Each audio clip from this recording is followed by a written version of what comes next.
La littérature comparée est l'étude de la littérature sans se préoccuper des frontières linguistiques ou nationales.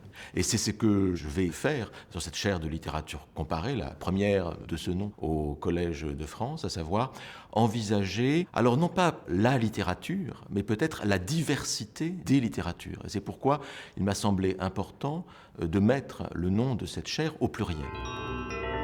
Ce qui m'a semblé intéressant pour commencer l'étude de cette problématique, c'est de partir sur la question de la bibliothèque. Il me semble qu'en fait, nous sommes toujours pris dans nos lectures à l'intérieur d'une bibliothèque. Nous lisons toujours les œuvres entourées d'autres œuvres. Nous habitons à l'intérieur de ce qu'on pourrait appeler des bibliothèques invisibles, des bibliothèques mentales.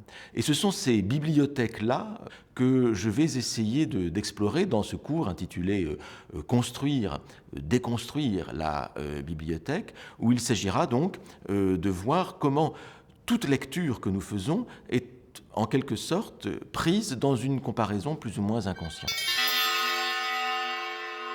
Je pourrais en prendre un exemple dans les bibliothèques publiques romaines. Il se trouve que lorsque les premières bibliothèques publiques ont été créées dans la Rome antique au 1er siècle avant notre ère, eh bien, elles étaient structurées de manière double. Une partie consacrée à la littérature latine et l'autre à la littérature grecque. Et donc il y avait par l'affirmation de cette symétrie, il y avait en vérité l'affirmation que la littérature latine était d'une valeur, d'une excellence égale à celle de la littérature grecque. Donc il y avait vraiment l'affirmation d'une égalité culturelle de Rome vis-à-vis de la Grèce. Ça, c'est une manière de montrer que dans les bibliothèques concrètes, il y a en fait une structuration même de ce que nous appelons littérature.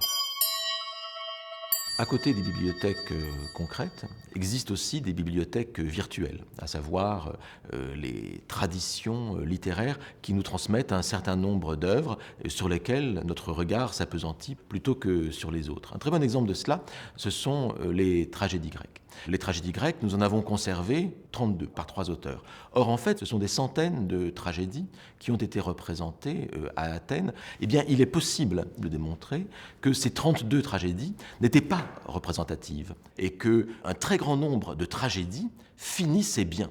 Eh bien, il se trouve que la tradition a préféré nous transmettre, pour diverses raisons que j'essaierai d'expliquer pendant le cours, la tradition nous a transmis des tragédies qui finissaient mal par opposition à la comédie qui finissait bien. Donc l'histoire de la constitution du canon tragique, par exemple, nous oblige à reconsidérer le sens que nous donnons même aux tragédies, voire le sens que nous donnons à la question du tragique.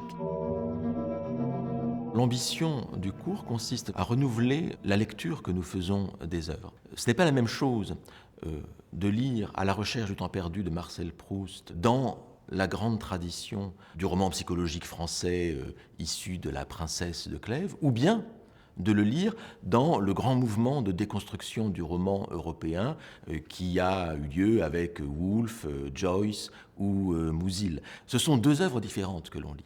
Et c'est là qu'on se rend compte que la comparaison, même implicite, influe sur notre lecture des œuvres. L'objectif d'un cours de littérature comparée consiste à remettre les œuvres que nous connaissons dans d'autres perspectives, de manière à renouveler les plaisirs, les enseignements et les usages.